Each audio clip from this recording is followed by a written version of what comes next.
Former, c'est bien. Effectivement.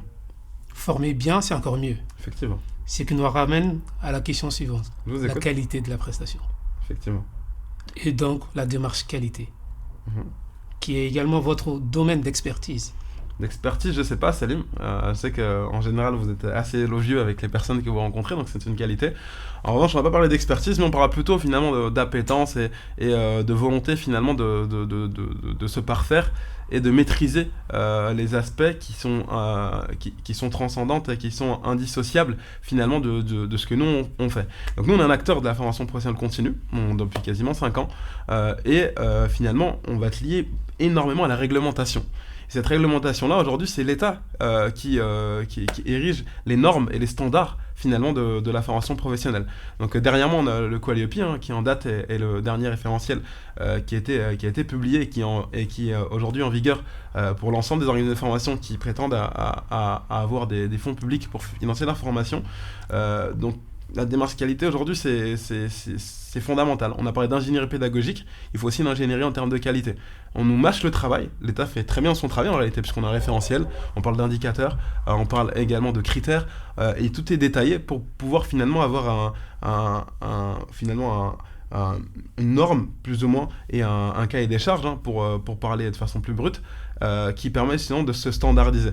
Mais dans cette standardisation de la qualité au niveau des indicateurs et des critères, il ne faut pas perdre l'esprit finalement de la qualité. Donc l'esprit de la qualité finalement, c'est de se remettre en question en réalité. Donc quand on met des objectifs pédagogiques, on met des prérequis, qu'on doit finalement s'assurer que la prestation est bien délivrée. Donc on évalue finalement les formateurs, il y a de l'auto-évaluation également, la structure, les horaires, les dispositifs pédagogiques, etc.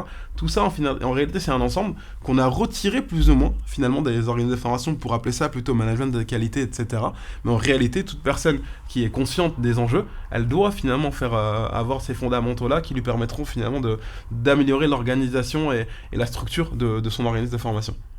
D'accord, très bien. Vous avez parlé de Qualiopi, Exactement. la certification qui est aujourd'hui imposée aux organismes de formation pour pouvoir rendre leur formation éligible aux différents financements publics ou mutualisés. Exactement. D'accord. Au-delà du process, quels sont les avantages de la démarche qualité? D'accord.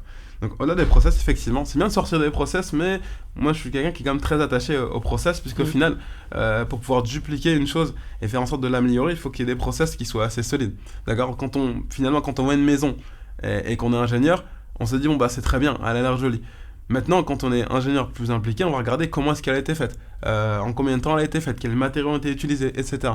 Donc finalement, c'est un peu la même chose. C'est-à-dire qu'aujourd'hui, le Qualiopi et la démarche qualité, faut déjà voir effectivement les avantages extrinsèques, d'accord, ce que ça va apporter, donc ça on va y venir, mais aussi les avantages intrinsèques.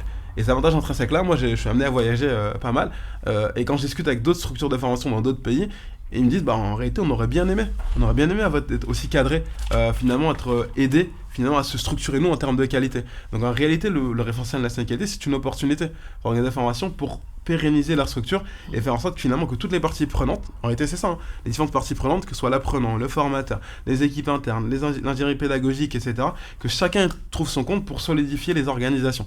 Donc ça, c'est la valeur intrinsèque finalement de la certification Qualiopi.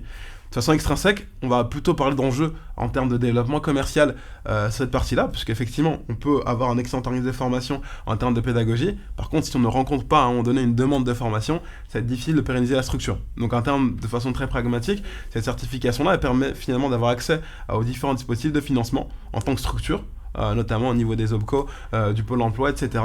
Mais, et c'est là que le mais est important, c'est que ça ne permet pas de façon automatique aussi avoir accès aux dispositifs de financement qui sont les plus accessibles aux particuliers, comme le CPF qui lui va demander une certification des formations en elles-mêmes, pas uniquement de la structure.